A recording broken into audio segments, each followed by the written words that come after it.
बसंती और फेंकनी दोनों उठो और घोड़ी बनो। हाँ? क्या कर रही है? घोड़ी? मुंह का देख रही हो? घोड़ी बनो। कैसे बनते हैं भाभी जी? ये लो। तुम लोगों को ये भी नहीं पता? हाँ?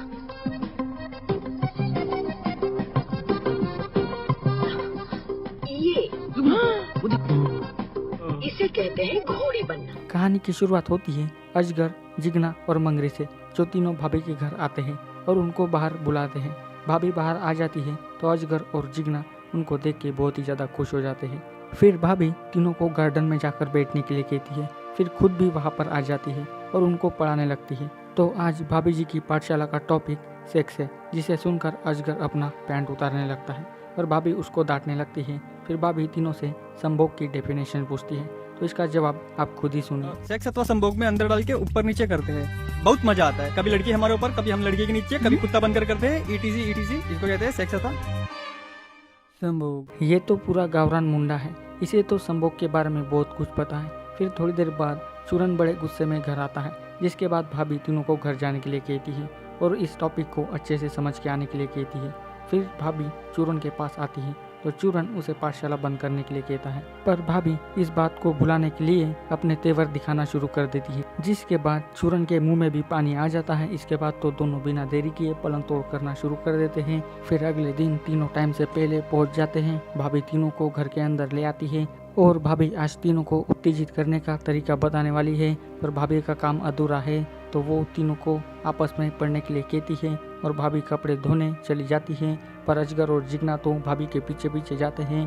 फिर भाभी कपड़े धोने लगती है और ये दोनों भाभी के रसगुल्लों को देखने लगते हैं। बाद में भाभी के सारे काम निपट जाते हैं और वो पढ़ाने के लिए हॉल में आ जाती है।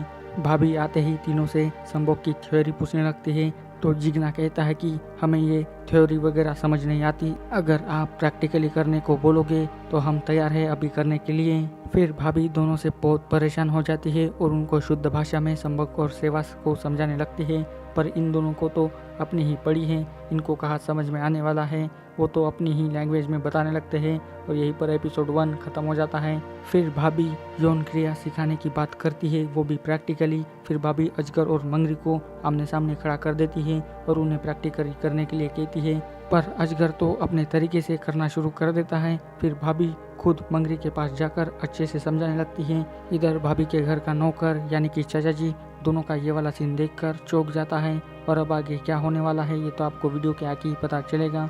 बाद में भाभी जी के समझाने के बाद अजगर को फिर से प्रैक्टिकली करने का मौका मिल जाता है। वो मंगरी के साथ चुमाचाटी करने लगता है और फिर उसे सोफे पर लेटाकर उसे कुत्ते की तरह चाटने लगता है, जिस वजह से मंगरी बहुत घबरा जाती है और चीखने लगती है।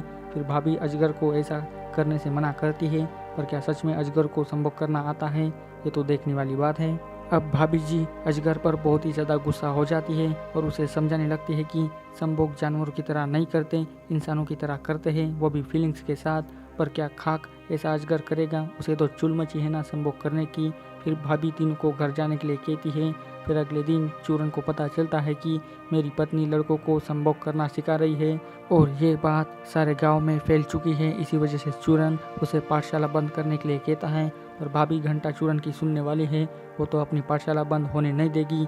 थोड़ी देर बाद अजगर, जिगना और मंगरी फिर से भाभी के घर आ जाते हैं। भाभी तीनों को अंदर ले आती है और फिर भाभी पढ़ाने लगती है, पर बीच में ही चाचा जी घर की घंटी बजाकर भाभी को बाहर आने के लिए कहते हैं। भाभी बाहर आती है, पर चाचा तो सिर्फ अपने बेटे का दाखिले का बहाना बनाकर सिर्फ भाभी के रसगुल्लों को देखना चाहता है। भाभी के बाहर आते ही चाचा जी उसके रसगुल्लों को देखने लगता है। देखते देखते चाचा के मुंह में से पानी भी टपकने लगता है। ये सीन खत्म होने के बाद भाभी फिर से अंदर जाकर इस बार जिगना के साथ प्रैक्टिकली करने लगती है, पर कुछ करने से पहले ही जिगना की पिचकारी से पानी निकल आता है और ये भी संभोग वाली एग्जाम में फेल हो जाता है। और फिर भाभी अपनी आज की पाठशाला यहीं पर खत्म कर देती है। अब अगले दिन कैसा सीन होने वाला है ये तो आपको आगे ही पता चलेगा। इधर ये बुढ़ा चाचा जी उस दिन वाली बात को याद करके भाभी के ख्यालों में डूबने लगता है। तभी चूरन अपने काम से वापस आता है तो चाचा उसे रुकने के लिए कहता है और चूरन को उसकी बीवी की हरकतों के बारे में बताने लगता है, पर चूरन भी क्या करेगा, भाभी जी तो किसी की भी नहीं सुनती ना। फिर चूरन काफ़ी गुस्से में घर आता है और अपनी बीवी के साथ झगड़ा करने लगता है, क्योंकि पूरे गांव में ये बात फैल चुकी है कि चूरन की बीवी बच्चों को काम वासना पढ़ाती है। इस बार तो चूरन पक्के इरादे से आकर अपनी बीवी को पाठशाला बंद करने के लिए कहता है, पर भाभी तो अपनी जिद पर अड़ी रहती है। अब आखिर में कौन जीतेगा ये तो आपको आगे ही पता चलेगा। फिर रात को चूरन अपने बीवी के पास आकर उसके साथ रोमांस करने लगता है, पर भाभी सिर्फ एक ही शर्त पर पलंग तोड़ करने के लिए मानती है, जिसको चूरन मंजूर कर ही लेता है और फिर दोनों अपने ही अंदाज में ठुकाई करने लगते हैं। अब शर्त के हिसाब से चूरन भाभी के सामने झुक गया और अब वो भाभी की पाठशाला कभी भी बंद नहीं करेगा। फिर अगले दिन तीनों फिर से शिक्षा लेने के लिए सुबह सुबह भाभी के घर आते हैं और आते ही भाभी तीनों को फिर से काम क्रिया करना सिखाने लगती है। इस बार पहला नंबर जिग्ना का लगता है। जिग्ना और मंगरी दोनों किस करने लगते हैं। इधर अजगर दोनों को ऐसा करते देख उतावला हो जाता है और भाभी के पास जाकर बैठता है। इसके बाद तो पूछे मत, दोनों यानी कि अजगर और जिग्ना बड़ी गाड़ी का माइलेज चेक करने लगते हैं। मतलब इस बार खुद भाभी अपने साथ प्रैक्टिकली करने के लिए कहती है। फिर दोनों मिलकर भाभी के कुएं को चाटने लगते हैं और मंगरी भाभी को चूमने लगती है। पर इधर चूरन आज काम से जल्दी वापस आता है। आते समय चूरन को चाचा जी मिलते हैं तो वो उनको चाय पीने के लिए अपने घर पर लाता है। चूरन घर का दरवाज़ा खोलता है तो भाभी का काम क्रिया वाला खेल देखकर चूरन और चाचा चौंक जाते हैं। अजगर, जिग्ना और मंगरी तो वहाँ से भाग जाते हैं और चूरन भाभी को बाजारू और गंदी गंदी गालियाँ देने लगते हैं। और ये वेब सीरीज़ यहीं पर ख़त्म हो जाती है। इसका सीज़न 1 यहीं पर ख़त्म हो जाता है। अब बात करते हैं इसकी सीज़न 2 की स्टोरी की। सीज़न 2 की स्टोरी पार्ट 1 से बहुत ही डिफरेंट है, सो आपको पार्ट 1 देखने की ज़रूरत नहीं है। फिर भी मैंने एक ही वीडियो में दोनों की स्टोरी एक्सप्लेन कर दी है। तो सीज़न 2 की शुरुआत गुल्लू और उसके पिता से होती है, जहां पर उसका पिता पेपर पढ़ते पढ़ते चाय पी रहा है। तो गुल्लू अपने पिता से ट्यूशन लगाने की बात करता है ताकि उसके नंबर अच्छे खासे आने लगे। तो उसका पिता कहने लगता है कि हम भी बिना ट्यूशन के अच्छे खासे नंबर लाए हैं और तुम ट्यूशन लगाकर ऐसा कौन सा तीर मारने वाले हो। तो गुल्लू कहता है कि बाबूजी, मेरे सारे दोस्त बिलना, गुलशन और भी बहुत सारे लोग ट्यूशन लगवाए हैं। गुल्लू ये सारी बातें बताकर अपने पिता को फुसलाने की कोशिश करता है, लेकिन गुल्लू का पिता नहीं मानता। फिर अगले सीन में आपको मलाई भाभी देखने को मिलेगी, जो एकदम हॉट साड़ी पहनकर गांव के चक्कर लगा रही है। तभी वहां बैठे गुल्लू के पिता की नज़र इन पर पड़ जाती है, जिसके बाद उनकी आंखें सिर्फ उन्हीं को देखने लगती है। तो उसका दोस्त कहता है कि ये मलाई है, गोंदिया की मेहरारू, इसने अपने घर पर पाठशाला खोलकर रखी है ताकि वो लड़कों और लड़कियों को अच्छा ज्ञान दे सके। ये बात सुनकर गुल्लू का पिता समझ जाता है कि क्यों गुल्लू ट्यूशन लगवाना चाहता है। अब अगले सीन में मलाई भाभी की पाठशाला दिखाई जाती है, जहाँ पर वो अपने स्टूडेंट्स को पढ़ा रही है।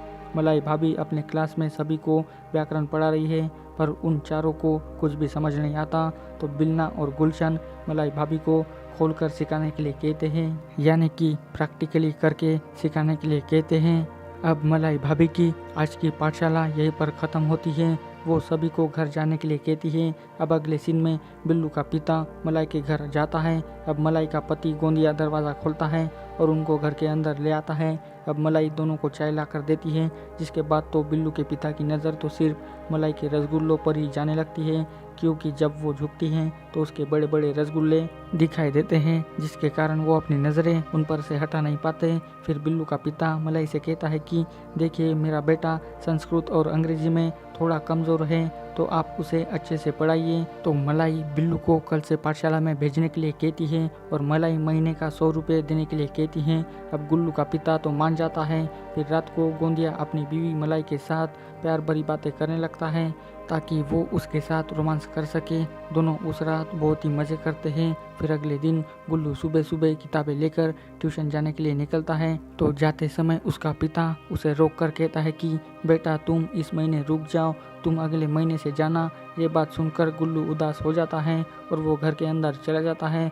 तो गुल्लू के पिता का दोस्त मोती कहता है कि हमें सब पता है, ये लुच्चा गुल्लू पढ़ाई करने के लिए नहीं जाना चाहता, ये तो वहाँ जाकर मलाई को चाटना चाहता है। फिर कुछ देर बाद गुल्लू को गुलशन मिलता है तो गुलशन गुल्लू से पूछने लगता है कि गुल्लू तुम ट्यूशन पढ़ने क्यों नहीं आ रहे हो। तो गुल्लू कहता है कि अरे क्या करे भाई, हमारा बाप हमें कहीं पर भी जाने नहीं देता, एक नंबर का कंजूस है। क्या तुम हमारा एक काम करोगे क्या, तुम मलाई भाभी से कहना कि हमारा एक दोस्त है जिसके पास पैसे नहीं है, तो क्या आप उसे फ्री में पढ़ाएंगी। गुलशन गुल्लू की ये सारी बातें सुनकर वो वहाँ से चला जाता है और गुल्लू एक बार फिर से नाराज हो जाता है। अब इधर मलाई अपने पति के लिए खाना डिब्बे में डालकर उसके पास जाने के लिए निकलती है। तभी वहाँ पर गुलशन और बिलना आकर मलाई के हाथों से डब्बे को छीन लेते हैं और दोनों ही आपस में बहस करने लगते हैं ताकि दोनों मलाई की नज़र में और ऊंचे बन सके। तो मलाई दोनों को जाकर देने के लिए कहती है, फिर दोनों डब्बा लेकर जाते हैं। फिर अगले सीन में बसंती मलाई के घर आकर पढ़ाई करने लगती है। तो मलाई बसंती से वेदनी के बारे में पूछने लगती है। तो बसंती कहती है कि वो अभी आती ही होगी क्योंकि उसे घर में थोड़ा काम था, इसलिए उसे आने में थोड़ी देरी होगी। फिर बसंती मलाई भाभी से एक सवाल पूछती है कि आपका शरीर इतना हॉट है कि आपको कोई भी देखकर चकरा जाता है। तो मलाई इसका सीधा जवाब देती है कि मलाई कहती है कि मैं रोज़ धक्के खाती हूँ, वो भी घोड़ी बनकर। पर ये सारी बातें बसंती को नहीं समझ आती। तभी पाठशाला में वेदनी भी आ जाती है। उसके थोड़ी देर बाद ही गुल्लू भी पाठशाला में आता है। वो आकर मलाई से कहने लगता है कि मैडम हमको भी ट्यूशन पढ़ना है, पर हमारे पास आपको देने के लिए पैसे नहीं हैं, तो क्या आप हमें फ्री में पढ़ाएंगी। तभी वहाँ पर गुलशन और बिलना भी आ जाते हैं। फिर मलाई सभी से पूछती है कि क्या आप सभी ने कभी तमंचे खेले हो। सभी को मलाई भाभी की बातें कुछ समझ नहीं आती। तो मलाई मैडम बसंती और वेदनी को खड़े होकर घोड़ी बनने के लिए कहती हैं। फिर बसंती और वेदनी घोड़ी बन जाती है, पर मलाई गुल्लू को खड़ा होकर तमंचे लगाने के लिए कहती है। जिसके बाद गुल्लू जाकर दोनों की बम पर लाफा मारने लगता है, जिसके बाद सबको समझ आता है कि तमंचे किसे कहते हैं। फिर मलाई गुल्लू को कल से ट्यूशन आने के लिए कहती है। फिर पाठशाला की क्लास खत्म हो जाती है। फिर बसंती घर आकर फिर से वो एक्सपेरिमेंट करने लगती है। इस बार वेदनी बसंती के बम पर लाफे मारने लगती है, पर ये सब करके भी बसंती को कुछ भी समझ में नहीं आता कि आखिर ऐसा किस लिए किया जाता है और ऐसा करने से क्या होता है। अब इतने सारे सवाल और इनके जवाब तो सिर्फ मलाई भाभी ही दे सकती है। फिर कुछ दिनों बाद गुल्लू अपने पिता को मना ही लेता है और फिर वो सुबह सुबह सबसे पहले मलाई के घर में जाता है। बाद में वेदनी और बसंती भी पाठशाला में आ जाती है। उनके पीछे पीछे बिलना और गुलशन भी मलाई के घर पहुंच जाते हैं। फिर सभी लोग मिलकर मलाई को अंग्रेजी पढ़ाने के लिए कहते हैं। फिर मलाई सबको एक एक करके अंग्रेजी बोलने के लिए कहती है, पर इन सभी को कहाँ अंग्रेजी आती है, ये तो कुछ भी बोलने लगते हैं, जिस पर सभी हंसने लगते हैं। बाद में मलाई भाभी सभी को कल अंग्रेजी अच्छे से पढ़कर आने के लिए कहती है, साथ में उनको अपने प्राइवेट पार्ट्स की जानकारी लाने के लिए कहती है और आज की क्लास यहीं पर ख़त्म कर देती है। अब इन सभी को होमवर्क मिलता है शरीर के प्राइवेट पार्ट्स की जानकारी लाने का, पर इनको तो इनके बारे में कुछ भी नहीं पता होता। अब ये क्या करेंगे ये तो आपको आगे ही पता चलेगा। फिर बिलना और गुलशन अपने सवालों का जवाब पाने के लिए सीधा गुल्लू के पिता के पास जाते हैं, क्योंकि वो पहले मास्टर थे। फिर गुलशन मास्टर से अपने सवाल पूछने लगता है, जिसको सुनकर मास्टर उनको लात मार कर भगा देता है। फिर अगले सीन में आपको मलाई और उसके पति का रोमांस भरा सीन देखने को मिलेगा और साथ में इधर गुल्लू और वेदनी का भी गपा गप वाला शो देखने को मिलेगा, जहाँ पर चारों मिलकर बहुत ही इंजॉय करते हैं। जहाँ पर गुल्लू वेदनी के बम पर तमंचे मारकर उसका बम लाल कर देता है। अब वेदनी को गुल्लू के साथ करके बहुत ही मज़ा आता है। अब कुछ दिनों बाद चारों एक साथ जमा होते हैं।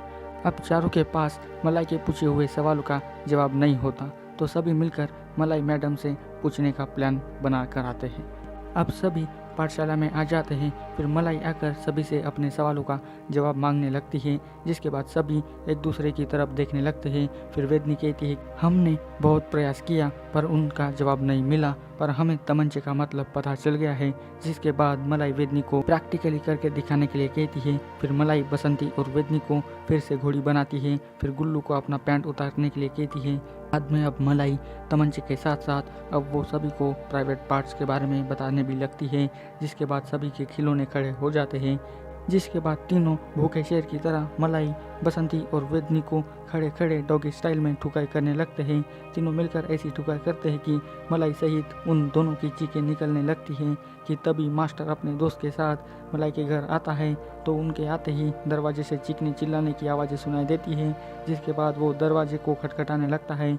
जिसके बाद ये फिर सभी मिलकर घबरा जाते हैं और अपने कपड़े पहनकर अपनी अपनी जगह पर बैठ जाते हैं। फिर मलाई दरवाज़ा खोलकर मास्टर को अंदर ले आती है, जिसके बाद वो मास्टर के सामने उसके बेटे की तारीफ़ें करने लगती है।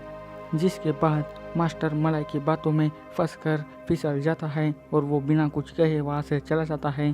फिर मलाई अपने सभी स्टूडेंट्स को घर जाने के लिए कहती है। फिर अगले दिन गुल्लू अपने पिता से जाकर कहता है कि आगे की पढ़ाई करने के लिए अब मुझे बनारस जाना पड़ेगा, जिसके लिए मास्टर मान जाता है। फिर कुछ दिनों बाद पेपर वाला पेपर ला कर देता है, जिसके बाद मास्टर अपने बेटे का रिजल्ट देखने लगता है। अब मास्टर